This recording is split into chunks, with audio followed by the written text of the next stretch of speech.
Hey, everybody. Welcome to what I think is a first.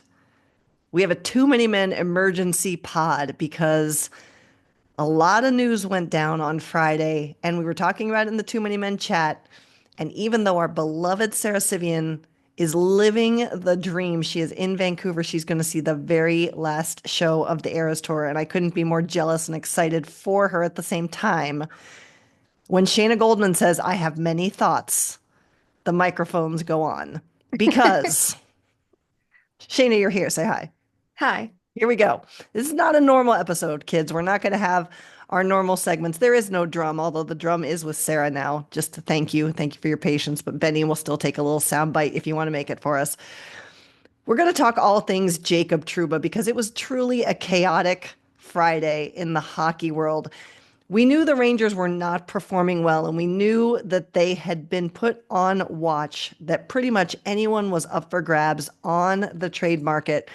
It wasn't as much of a surprise with Jacob Trouba because that conversation had started even the end of last year and through the off season.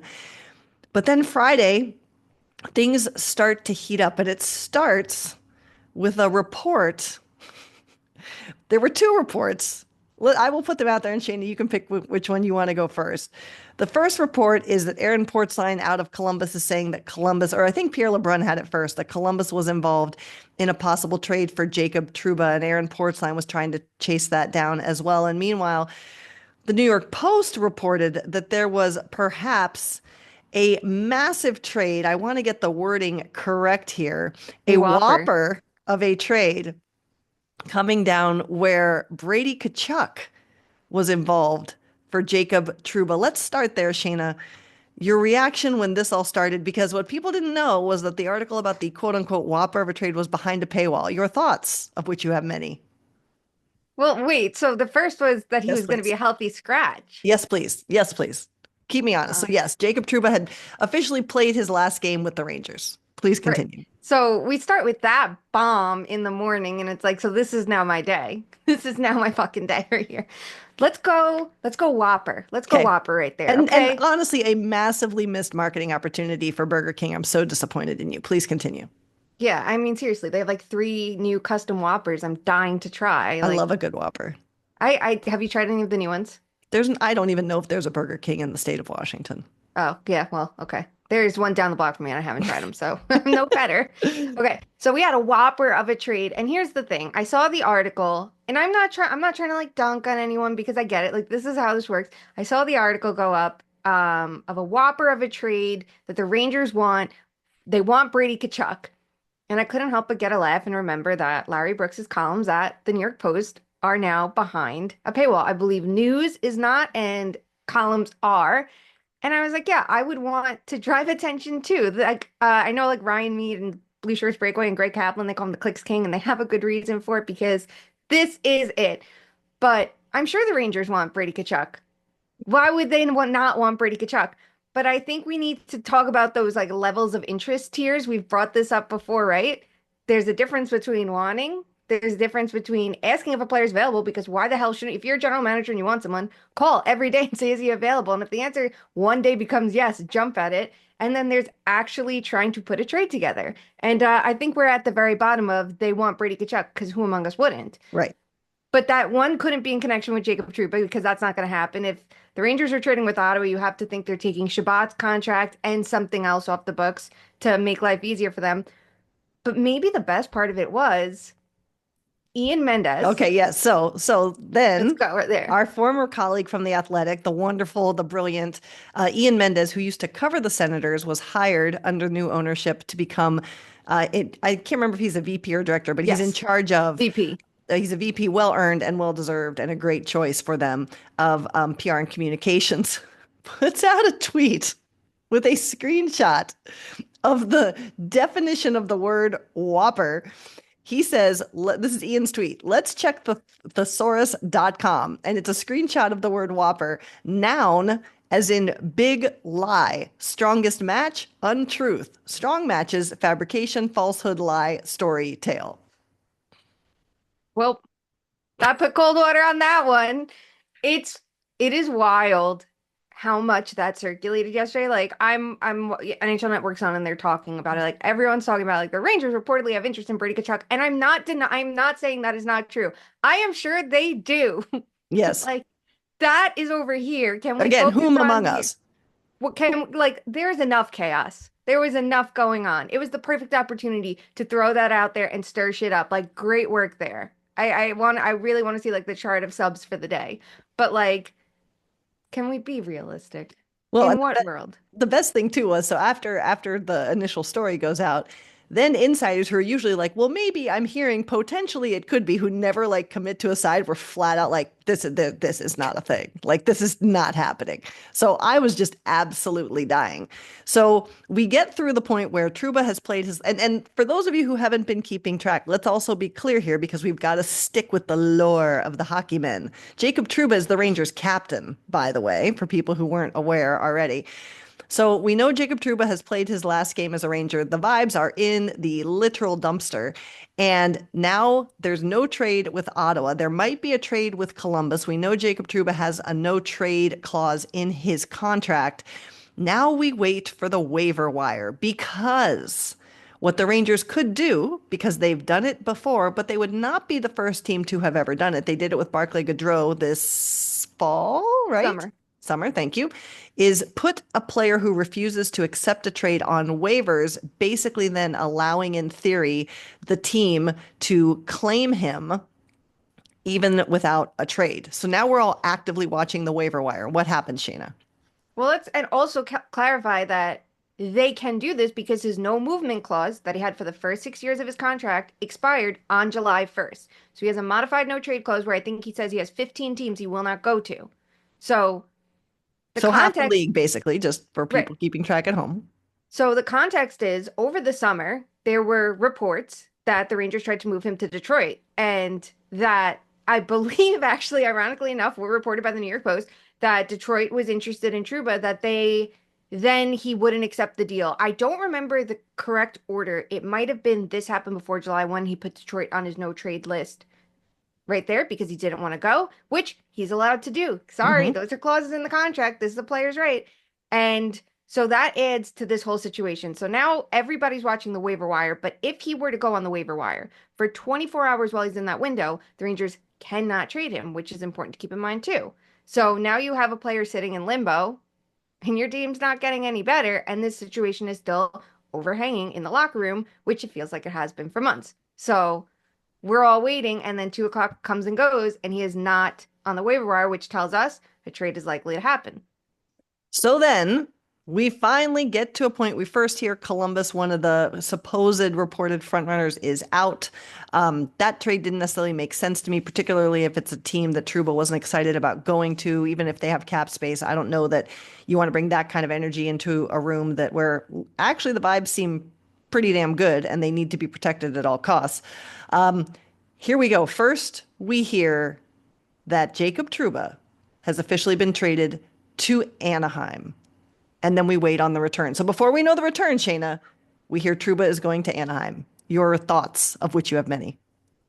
So Detroit would have made sense, and then we hear they were out because I think Emily Kaplan reported it, that a player who would have gone the other way did not want to go to New York. I wonder if they were trying to dump a contract like a Jeff Petrie or Sherratt, and they have trade protection. So again, a player's right.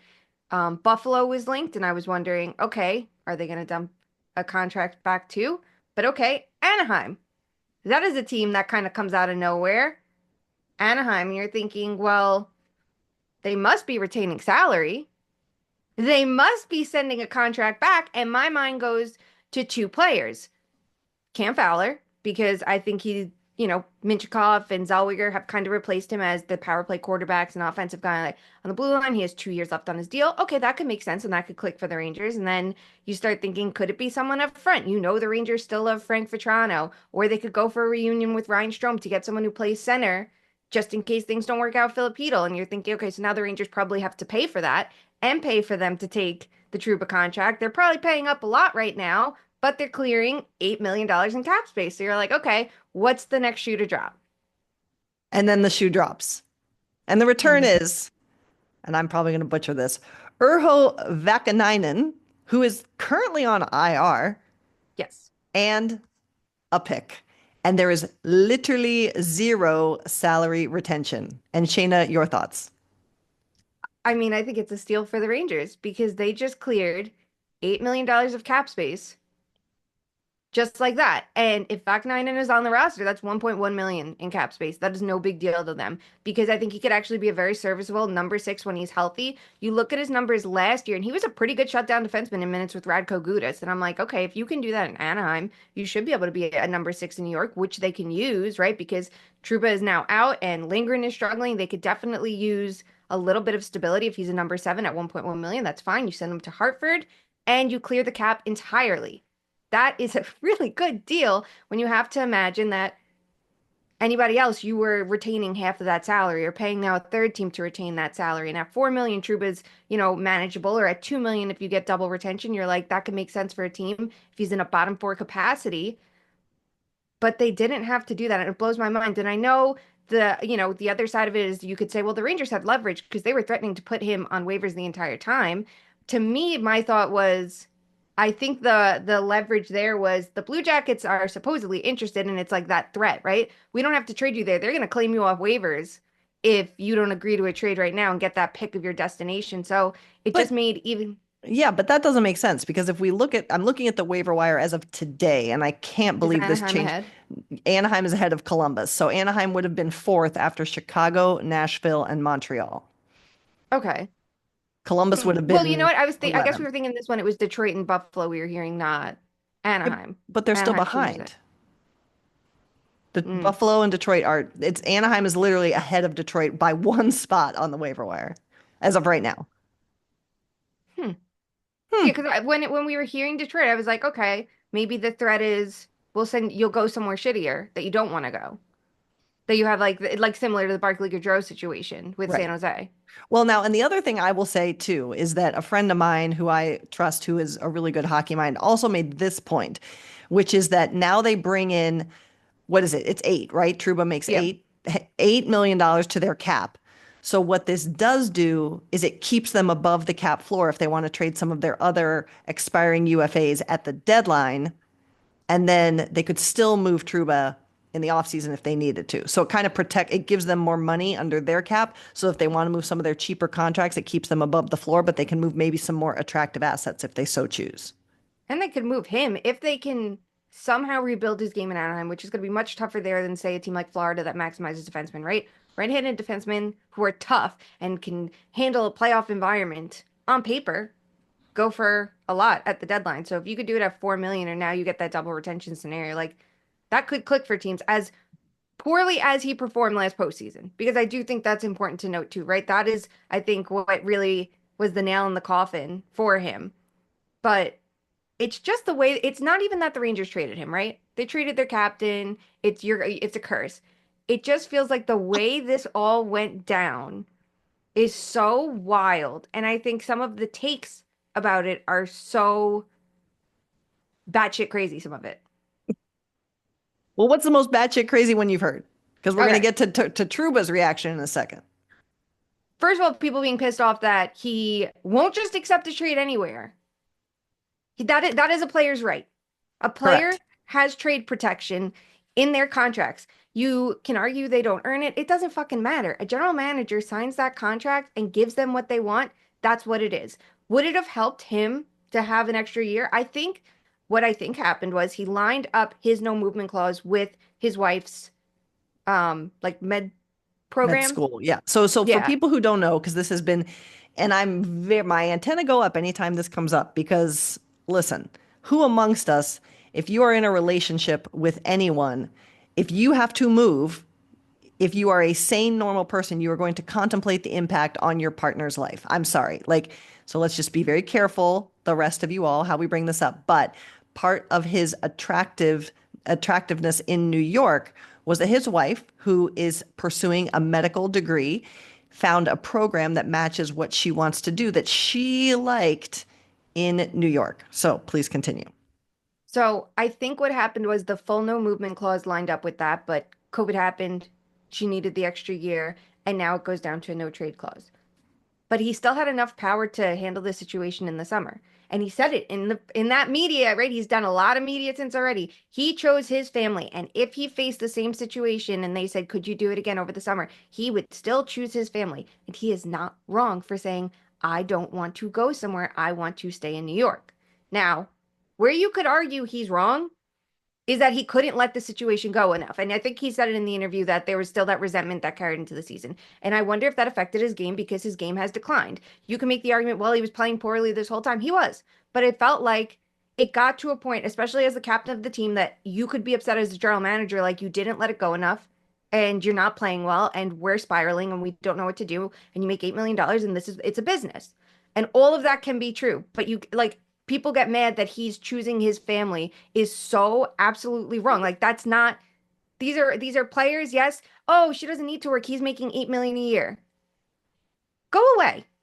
So Go away. let's get this. Okay, so then meanwhile, the Rangers had to play a game last night, which they won, but it was against Pittsburgh. So I mean, we're not necessarily going to put a crap ton of stock in that, unfortunately. But here, Trouba does an availability, which is standard when a player gets traded with available press. And the quote was this, and Shayna's already referenced this. I'll be honest, I was put in a position this summer to make a decision between my career and my family, and I chose my family. I would choose my family 100 times over again. I don't feel bad about that. I was happy about it. I don't like that it was made public necessarily or how everything unfolded so publicly, but I guess that's part of New York and what happens. It made it difficult to play with that hanging over everything. And then he basically comes out and says that he heard about the trade. He didn't like the initial trade. He finally accepted the Anaheim trade and then ended it with, I guess, everybody gets fired by MSG eventually. A little rite of passage. And he also said it was accept this trade or be waived. And he didn't Yes. like how that was handled. And that right there has started this whole new debate, right? Like, you're not going to attract free agents to New York if this is how you handle players because you waived Barclay Goodrow and now you put the pressure on Jacob Trouba. And it's like, first of all, it should tell players to prioritize that no movement clause because that is their saving grace. And if it mean, but you're going to have to negotiate that. And general managers should leverage those better, right? We have dunked on how many teams for signing these contracts. And keep in mind, it was not Chris Drury who signed this contract. This was a Jeff Gorton contract. But if you're going to want that protection the entire time, and obviously he didn't know that COVID would screw things up, then you do it. And if you're a general manager, you say, okay, great, shave a million off your average annual value. You like it, there should be a give and take right there. So it sucks, but it is the reality of it. But could it be handled differently? Could there be a little more feeling to it? Maybe. Maybe. It's like it's so hard because we're on the one hand saying general managers, you're not besties. You're doing a job. Do your damn job, but then on the other hand, everyone goes, well, Vegas is so cold and calculating. It hasn't stopped them from attracting free agents or trade targets, right? Well, and so I want to interject here. I don't know if you had a chance to hear it. I was not able to attend live. But first of all, quick shout out to friend of the show, Jeff Merrick, because he is back with his daily show, The Sheet. And we always knew we loved him, but I can't say, Stephen and I were talking about this, how much we realized how valuable and great it is to have his voice back in the hockey landscape because it's like no other. And we were like, oh, we knew we missed him, but we didn't realize how much we missed him till he's back. But Yep. he is going to have Brian Burke on his show. It sounds like every Friday, and he had him on yesterday. Were you able to listen to it? Not yet. No. Okay, I know. Yeah. I'm just asking the question. Oh God. So, I'm so bad with hockey podcasts on a good day. And yesterday my brain was everywhere because it was like, now write about this. And then it's like, oh, and here's Shesterkin's extension. so Brian Burke, for people who don't know, was involved in basically one of the first times this whole strategy happened, where you waive a player so that they can get claimed without a trade when the player refuses to go to the team. Hence the birth of the no move clauses. And he was talking to Jeff about it. And listen, I have a lot of respect for Brian Burke. I really respect what he does, particularly away from the game for equality. But to your point, so he was making this whole point, well, wait till Jacob Trouba gets there and he sees he's walking on the beach and his wife can go to a program out there and he's going to be fine. Here's the thing. To your point, if you are a boss or a manager, I'm not intentionally using the word leader because we're going to talk about how these decisions are handled. You are a boss or a manager. You are not a leader in these situations. If you're going to make the choice, regardless of factoring the human element, that is your right. But then don't try and justify it and think that you did someone a favor. I personally lived in Florida, for example, for 2.5 years, a long time ago. For me personally, I don't want to live in Florida. That's not a vibe for me. So don't expect that just because there's beaches or palm trees or whatever, that that's where everyone wants to be. It may not be a fit for everyone. And don't you dare imply that just because his wife can quote unquote find a program there to finish her studies, that that's the program she wants to be a part of or that that's the right decision for her. So if you're a boss or a manager, you have the right to make the hard choices, but don't ever, ever, ever try and wipe off the sliminess of it if it negatively impacts a human being by justifying it to think that it's okay for the person because you just don't know.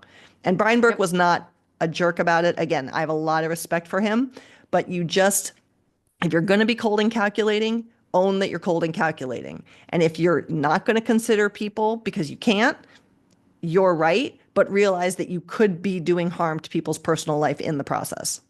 Yep. And you can look at it and say, well, Chris Drury has the right to be cold and calculating. He was a captain of the New York Rangers. He got bought out by them. He knows the harsh reality of this business.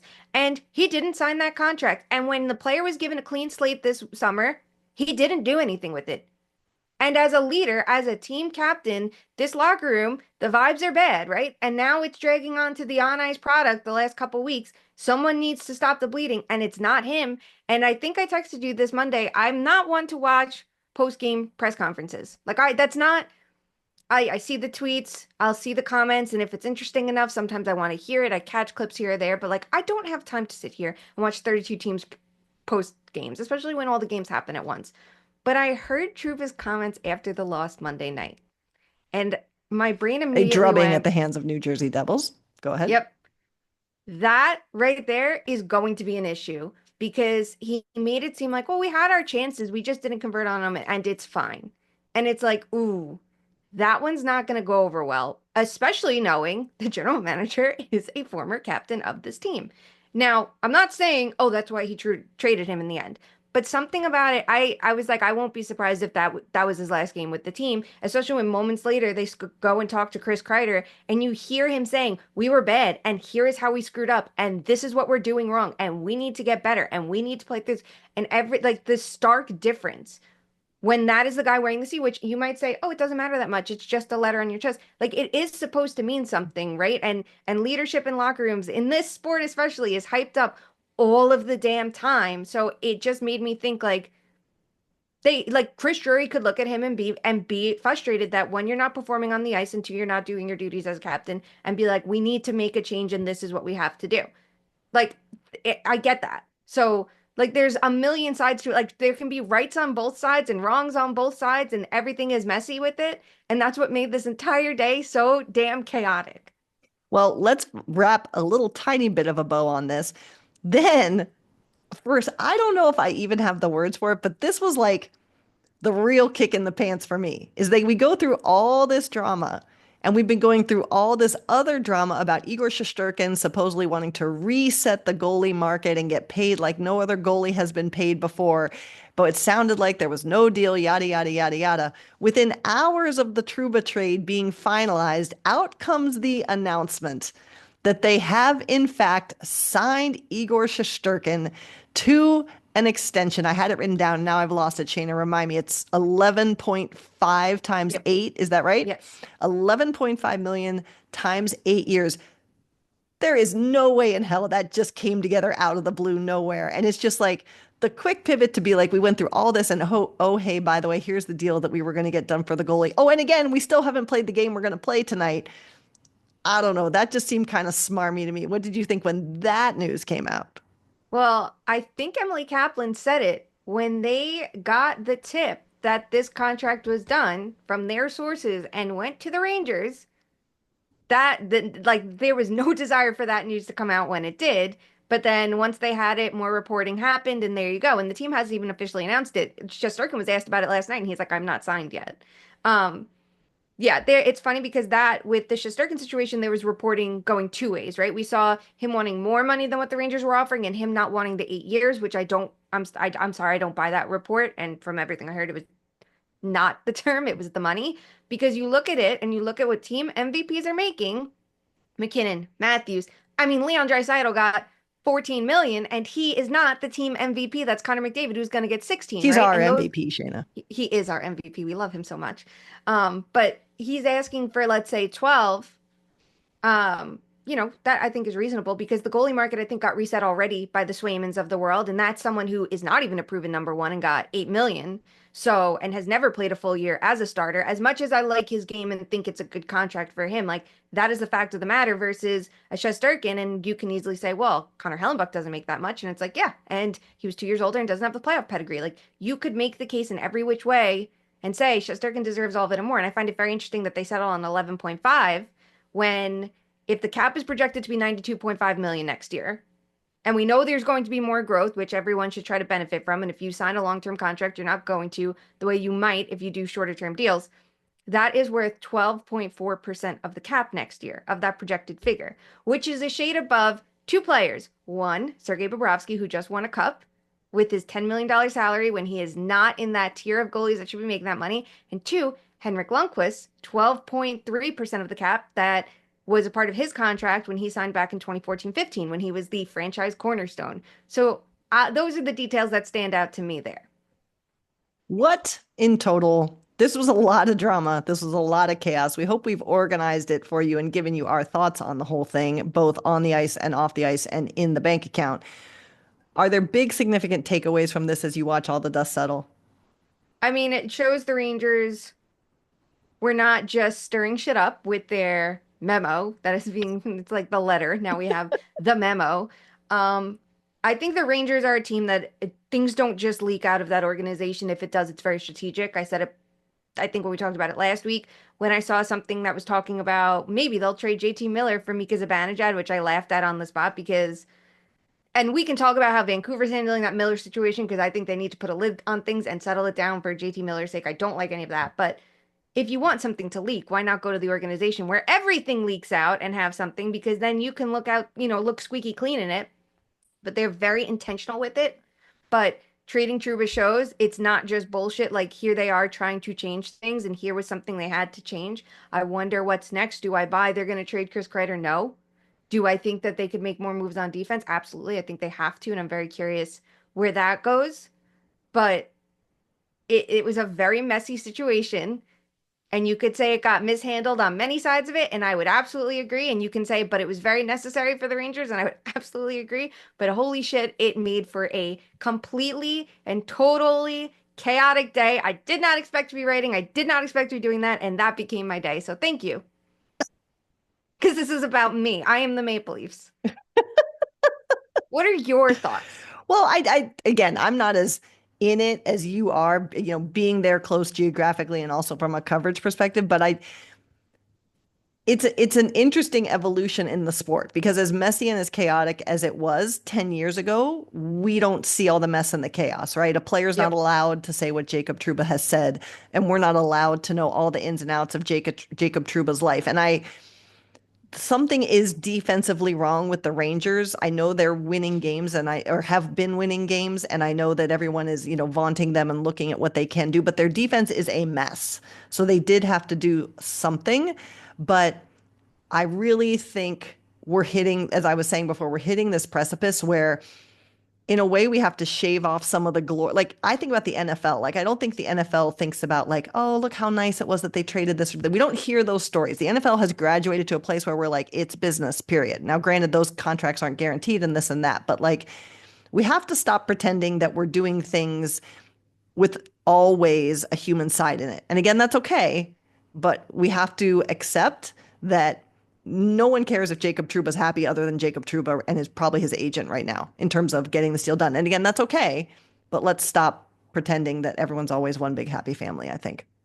Yep. In the sport that lauds character and this and that, it's when it's convenient to you. Correct. And it's refreshing we got to hear it from Trouba, right? Like they picked the day that they were like, we're going to put him out there. And on ESPN, right? Did Seattle was playing last night, so I know you were busy, but so the first intermission, they're like, well, we have Jacob Trouba live for an interview. Like ESPN was probably loving this, especially Oh, with sure. And good for Emily them too, Kaplan. by the Yeah. way. Yeah, this was their moment. Emily Kaplan is a star, and Kevin Weeks is on the broadcast too. They're doing reporting all day on this. So if they get their chance to shine, and you're getting Jacob Trouba, did they talk about it a ton during the broadcast? Absolutely, and they damn well should have. It Yep. was a big day, and it was nice to see them harness the moment, which I don't think we've had before. But it was nice to hear a player be honest about it because I'm so tired of hearing, well, this is the reality of the business. Like, you get treated, and I'm so excited for my new team. You can go and say, I don't think this was handled well. And Hmm. here's why. And it doesn't mean that he's faultless in it, but you're allowed to say that. And I'd like to hear that from players once in a while, because I think what everyone forgets is you can look at Trouba as a player and go, well, he wasn't very good anymore. And you'd be right. His New York tenure was not very good. But you can also say that he's a human being and he has done a lot of good things as a human being. So you have to like remember both. I'm both siding everything We can today. hold two truths, or Yes. we have to accept that we are not holding two truths. And again, like I said, that's okay, but let's stop pretending everyone's doing things with all the best intentions. Again, okay, but just know. Have we Yep. covered it all, Shayna? I think so. And if we get a Brady Kachuk trade, we'll have another emergency podcast. I'm not here to make friends. I'm an NHL general manager. All right. Well, that will do it for our mini episode. We wanted to cover this breaking news because, again, when Shayna has thoughts, we all listen. We wish Sara the most magical, wonderful, eras-based weekend. I know Shayna does too, even though she doesn't know all the songs. I It's I do. okay. I know many a songs. Many a songs. Many a songs, Many a okay? songs. She's not on my fucking fake AI driven Spotify Wrapped, but I know many a songs. Sara, have the very best weekend. We miss you. We love you. Friends, we'll be back with you with a real episode next week.